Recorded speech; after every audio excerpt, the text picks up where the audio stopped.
Salut les goats, on se retrouve aujourd'hui pour une nouvelle vidéo débrief de la série au quart de tour qu'on fait tous les jours après l'étape du tour. Donc là, ça va être pour l'étape 19 qui vient de voir Thymen Arensman s'imposer au nez à la barbe de Vingegaard, Pogačar et Lipovic qui étaient revenus à quelques secondes dans le dernier kilomètre. Donc une étape dans l'ensemble qui partait d'Albertville jusqu'à la Plagne et une étape vraiment surprenante, si je puis dire comme ça.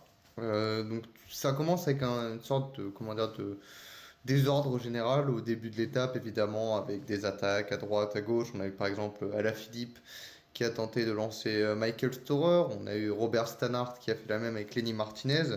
Et on a eu la surprise de voir Primoz Roglic de nouveau prendre l'échappée, comme hier. Voilà, donc il prend l'échappée. Et rapidement, il s'isole avec Lenny Martinez dans le col des Prés. Et ensuite, après cela, col du Pré, pardon. Et ensuite, après cela, il y a Valentin Paré-Pointe qui réussit à faire le jump. Donc un grand Valentin Paré-Pointe qui, depuis... en fait, sur cette troisième semaine, est tout simplement monstrueux. Donc voilà, ils réussissent à prendre le large. Maintenant, on a eu le très grimpeur Tim Wellens qui a réussi à maintenir Roglic et consorts à 30 secondes. Alors, il a aussi été en partie aidé par Andreas Leknesund, puisque Kevin Vauquelin lâche peu avant le sommet du col du Pré et ne reviendra jamais en fait sur le groupe maillot jaune. Donc Leknesund, dans le but de faire gagner une place au général pour Tobias Allan et Johan Esten, réussit à roule en fait et du coup par conséquent on limite l'écart même si l'écart montait pendant son relais à une minute derrière Wellens est arrivé et ça reprenait plus rien donc notre très grand grimpeur Tim Wellens qui réussit à maintenir cet écart. Au bas de la descente l'échappée est finie. On a Roglic qui réussit à distancer un peu tout le monde et qui en fait Lenny Martinez et Valentin Paré-Pointe se relèvent directement dans la descente puisqu'ils prennent une cassure sur Roglic et on a derrière Roglic qui en fait voit qu'en bas de la descente il a 20 secondes d'avance donc il se fatigue pas plus que ça, il revient tranquillement dans le peloton et arrive cette dernière montée de la Plagne. Euh, Montée assez particulière, alors on a directement Roglic qui lâche et qui explose complètement. Alors au moment où je tourne la vidéo il n'est pas encore arrivé mais on sait qu'il était à plus de 9 minutes hein, pendant la montée donc il était très loin. Donc déjà, chacun sait que sa petite surprise, puisque lui qui était provisoirement cinquième au général, bah là il va dégringoler. Vauquelin du coup reste septième du général, puisque Tobias Van le dépasse, mais il dépasse lui-même Primoz Roglic. À voir si jamais l'écart sera suffisant pour la neuvième place, mais il me semble qu'il avait quand même une belle marge sur Ben Illy et Ben O'Connor notamment. Mais voilà. Et derrière, en fait, on a quand même du coup le relais de Tim Wellens et on a un gros collectif AG2R Decathlon. En fait, pendant une grosse partie de la journée, c'était quand même quasiment 5 dans le peloton. Il y avait évidemment Félix Gall, il y avait Callum Scottson qui a été excellent, il y avait Aurélien Paré-Pointe, lui aussi excellent, qui a tapé un relais avec Callum Scottson, notamment dans la montée de la Plagne pour Félix Gall, qui lui cherchait justement à prendre cette cinquième place sur Roglic. Et derrière, on avait également Clément Berthet, qui était également présent dans ce groupe avec Bruno Armira, qui lui aussi initialement avait tenté de prendre l'échappée, était dans un groupe de compte, mais s'était fait reprendre peu après le col du Pré. Donc dans l'ensemble, un énorme collectif Décathlon AG2R qui malheureusement, alors ils réussissent l'objectif de prendre leur top 5 évidemment. Maintenant, Félix Gall échoue à la sixième place de l'étape. Il était quand même en dedans des 4 devant lui au classement général et de Thymen Arensman, qui en fait est le troisième plus fort dans cette montée. En fait, il y a un gros groupe au bout d'un moment. Quand tous les équipiers s'écartent, Arensman en profite pour mettre sa petite attaque. Et Pogačar fait deux fois la jonction avec Vingegaard qui lui colle dans la roue. Et en fait, au bout d'un moment, il en a un peu marre, donc Arensman part, prend jusqu'à une trentaine de secondes d'avance. Et derrière, en fait, il y a une grande jonction qui est faite. Il y avait Frank Van Den Broek d'ailleurs qui était encore là pour la pique-nique. La légende Frank Van Den Broek qui nous a apporté tant de bonheur l'an passé. Et bon, aujourd'hui, il a encore été totalement exceptionnel. Voilà, il a fait une montée de fou malade. Il a tracté Only derrière pour revenir sur Félix Gall, qui était intercalé, et le groupe Pogacar, Arensman, Vingegaard. Et donc la jonction est faite. Arensman repart devant du coup. Et derrière, bon, bah, il y a une sorte de petit tempo qui se fait sans trop y croire en fait. Il y croyait pas vraiment. Et puis au bout d'un moment, Pogacar décide d'accélérer. Parce que Félix Gall du coup faisait le tempo le reste du temps comme il voulait reprendre cette cinquième place au général. Pogacar attaque, et il n'y a que trois mecs qui le suivent, Vingegaard, Only et Lipovitz. Donc les quatre premiers du classement en général. Et donc il roule comme ça jusqu'à à peu près 1,5 km de l'arrivée. Et en fait, à ce moment-là, l'écart redescend à une vingtaine de secondes pour Arensman. Et là, Only lâche une première fois, revient et relâche. Lipovitz voit ça et décide de rouler, de taper un relais, donc à des circonstances de Pogacar et roule à fond jusqu'à la ligne puisque il y avait même pas 30 secondes entre lui et Only pour le podium, donc il devait assurer cette troisième place au classement général. C'est chose faite puisque après le relais, donc Arensman s'impose pour 2 secondes devant le très offensif Jonas Vingegaard et Tadej Pogacar. Pogacar n'a pas essayé une seule fois de gagner l'étape aujourd'hui. Je pense qu'il en avait strictement rien à faire. Il pourra toujours éventuellement demain, mais je pense plutôt à l'étape sur les champs. Il pourra espérer en chercher une durant la troisième semaine. Mais la plus grosse déception du jour pour moi, alors au-delà on peut parler évidemment de Roglic, mais Roglic a tenté quelque chose, donc on ne peut pas lui reprocher d'avoir été offensif et d'avoir tenté. Voilà, ça a été une très belle étape de sa part, malheureusement ça n'a pas payé. Il en a subi les conséquences entre guillemets de son escapade du début d'étape. C'est comme ça. Mais pour moi, la grosse déception, c'est la Visma. Comment dire? Pour moi, c'est pas normal. On nous a bassiné toute la semaine et tout le Tour de France. On a un plan pour battre Bogachar. Vous inquiétez pas. Ouais, je suis prêt à perdre ma deuxième place pour aller choper ce Tour de France. Pourquoi au final? Alors, on a eu vaguement, on a quand même eu des offensives sur le Ventoux, quelques attaques hier, mais aujourd'hui, on a eu que dalle. Absolument rien. Alors, on a eu Jorgensen qui, dès le début, a explosé complet, comme Tige Benoît, pardon. Euh, il y a Kuss aussi qui a lâché très tôt dans le col du Prix. Enfin voilà, les seuls à la hauteur, c'était Simon Yates et le très grimpeur également, Victor Kampenarts. C'est lui aussi qui, visiblement, les stages d'altitude l'ont transformé. Bon, blague à part, enfin, c'est quand même impressionnant le Tour de France. Je crois qu'il a fait un top 30 au général, Kampenarts, ce qui est assez fou quand on y pense, vu le cours que c'est et le gabarit que c'est. Mais c'est comme ça, voilà. Et du coup, pour revenir au sujet de la Visma, bah, Vingegaard, il n'a pas attaqué. Il y a une victoire d'étape en jeu quand même. Enfin, je veux dire, il n'a pas gagné du tour. Il est largué complet au général. Il nous bassine tout le temps, lui et son staff. Ah, allez, on va tout risquer pour la deuxième place. Et de toute façon, on a un plan, vous inquiétez pas. On est meilleur en troisième semaine. Mais que dalle! Il n'y avait rien. Alors, est-ce que c'est parce qu'il avait tout simplement pas les jambes? C'est une possibilité et c'est normal, mais même si t'as pas les jambes, tente un truc. Il n'a pas attaqué une seule fois. Il n'a pas mis un relais. Il a mis rien. On lui demande pas de lâcher Pogacar, évidemment. Si t'as pas les jambes de lâcher Pogacar, bah c'est comme ça. C'est comme au Ventoux où hier, ils tentent un truc, ça passe pas. Bah c'est pas grave, c'est dommage. On aurait aimé que ce soit plus serré. Maintenant, ils ont tenté un truc, donc il y a pas de regret. Pogacar était trop fort ou Vingegaard n'était pas assez fort justement pour le lâcher. Mais là aujourd'hui, il y a vraiment rien eu. Et moi, ça me déçoit énormément. Parce que pour moi, il n'a pas respecté la course. En fait, la seule attaque qu'il met, c'est pour aller essayer de coiffer Thymen Arensman sur la ligne. Et encore, il fait deuxième parce que Pogacar s'est pas enquiquiné à aller faire le sprint, quoi. Il est juste resté tranquillement dans la roue. Il a laissé Vingegaard faire deux. Et puis, ils sont fichés complet. Et ben, pour moi, ça m'embête d'avoir un manque d'ambition comme ça. Il y a une étape au bout. Que tu sois battu par Pogacar, c'est une chose. Mais il n'y a même pas une tentative de relais en fait pour essayer de choper une étape et je trouve ça extrêmement dommage, extrêmement décevant de sa part. Tu rates ton objectif qui est le Tour de France où tout s'est passé idéalement en fait cette saison. Alors c'est possible évidemment aussi que la préparation de la Visma ait été ratée. Quand on voit le Tour de France de Jorgensen qui est cataclysmique selon moi, enfin sa première semaine commence bien mais ensuite c'est cataclysmique. Quand on voit un Wout van Aert qui est très discret, probablement fatigué aussi de son Giro, les seules satisfactions côté Visma, bah, c'est Kampenart, allez, Simon Yates, et bon, bah, Vingegaard, c'est le seul qui peut tenir, mais bon, à quel prix, quoi? Il a tenu, mais...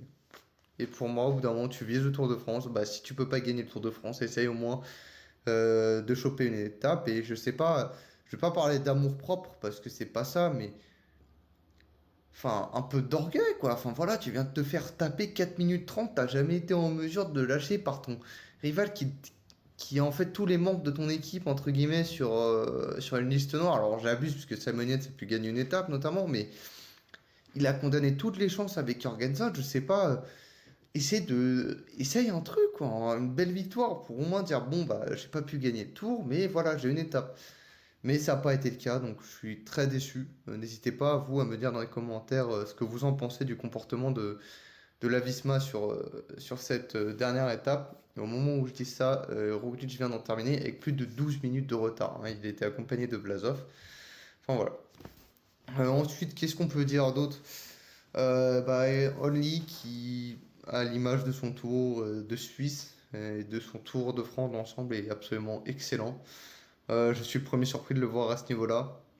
Il avait pas les jambes. Moi, je pensais en fin d'étape qu'il tenterait un truc, mais en fait, au moment où je pensais qu'il allait faire quelque chose, il a lâché ses premiers mètres. Donc, bah voilà, si tu lâches, c'est que les jambes sont pas forcément là. Donc, à ce moment, enfin, elles sont là, les jambes, mais pas au même niveau que celles de Lepovets, Vingegaard et Pogacar.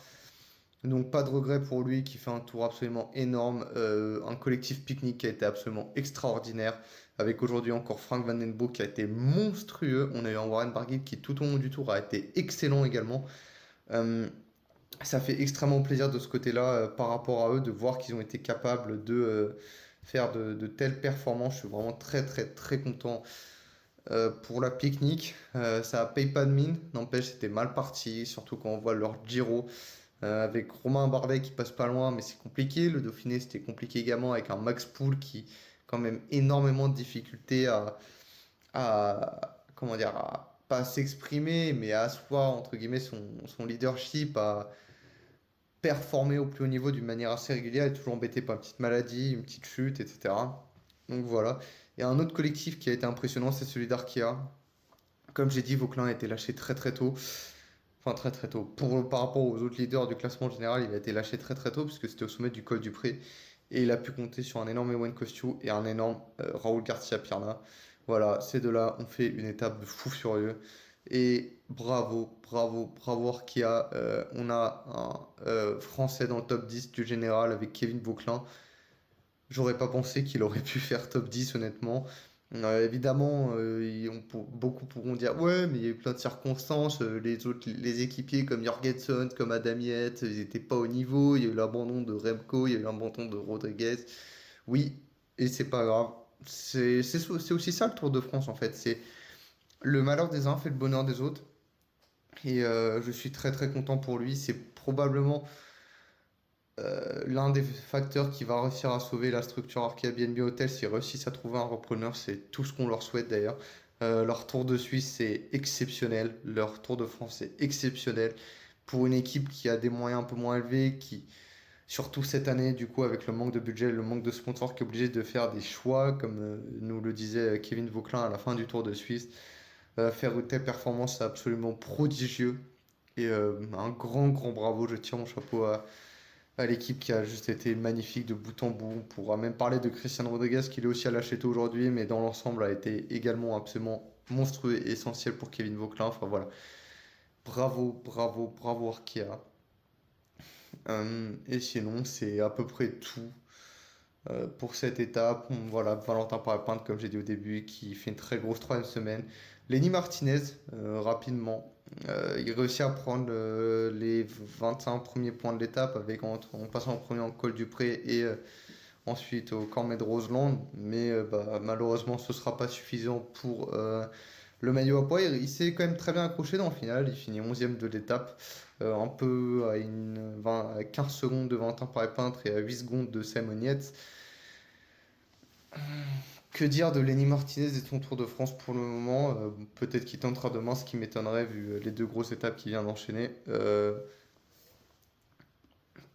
Je m'attendais à mieux, mais c'est déjà un meilleur Tour de France que l'an passé. Voilà le groupe Jorgensen qui finit à plus de 22 minutes 30.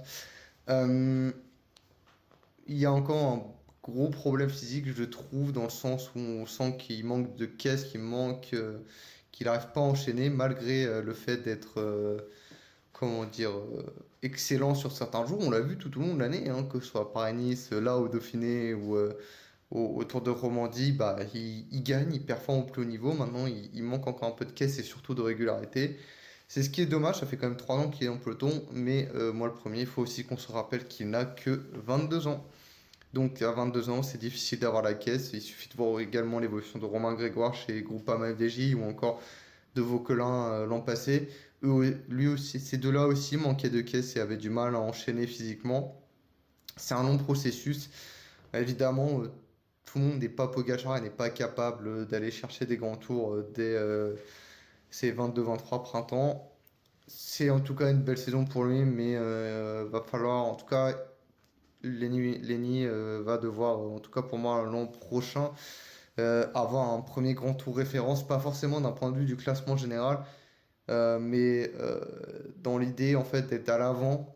Voilà, lui qui dit qu'il vise les classements généraux que d'ici 2 3 ans, bah, l'an prochain pour moi ça va être vraiment important qu'il aille chercher cette première victoire en grand tour. Évidemment, sa première résultat était réussie, mais a été un peu gâchée à cause d'une maladie pendant les 10 derniers jours. Maintenant, faut continuer, faut aller devant cette voie-là et j'espère réellement que l'an prochain il réussira à aller chercher une étape.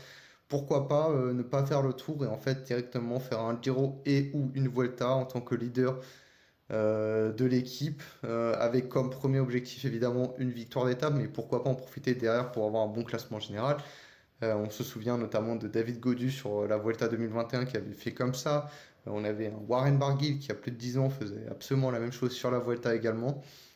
Donc c'est quelque chose à creuser et à tenter pour lui. Là encore, Del Toro, cette année, il a profité d'une échappée sur l'étape arrivant à Sienne avec Van Aert pour se replacer, prendre le maillot rose et du coup, au final, faire troisième du Tour d'Italie. Alors évidemment, il était quand même parmi les plus forts et la startlist, il a profité de l'abandon d'Ayuso et de Roglic. Mais voilà.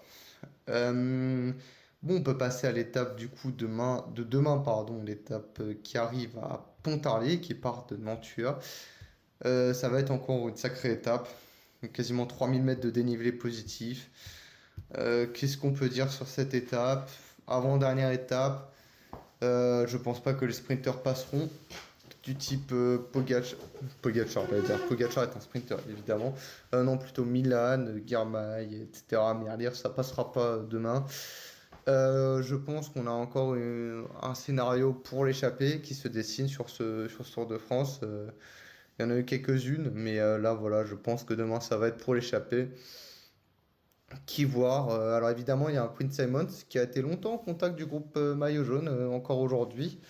Donc qui prouve qu'il est dans une forme absolument exceptionnelle. Sinon, on pourrait penser côté français à Axel Laurence, évidemment, qui notamment avait été impressionnant à Mur de Bretagne.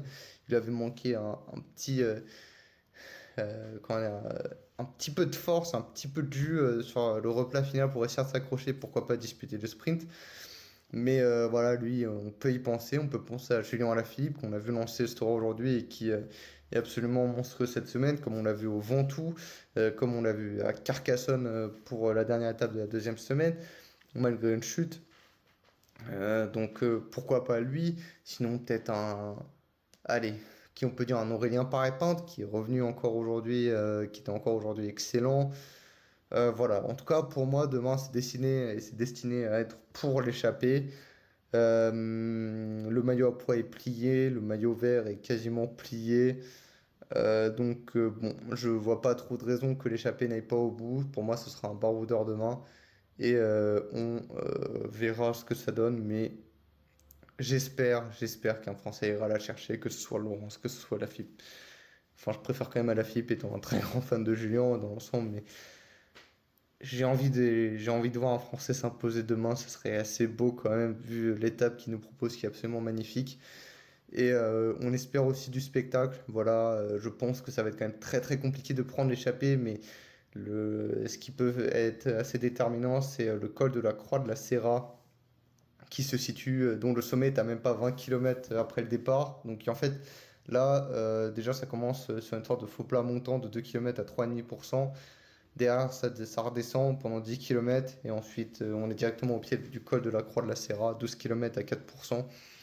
Je pense qu'on aura les premières sélections pour l'échappée à ce moment-là et que c'est dans cette côte que l'échappée se dessinera. Donc voilà.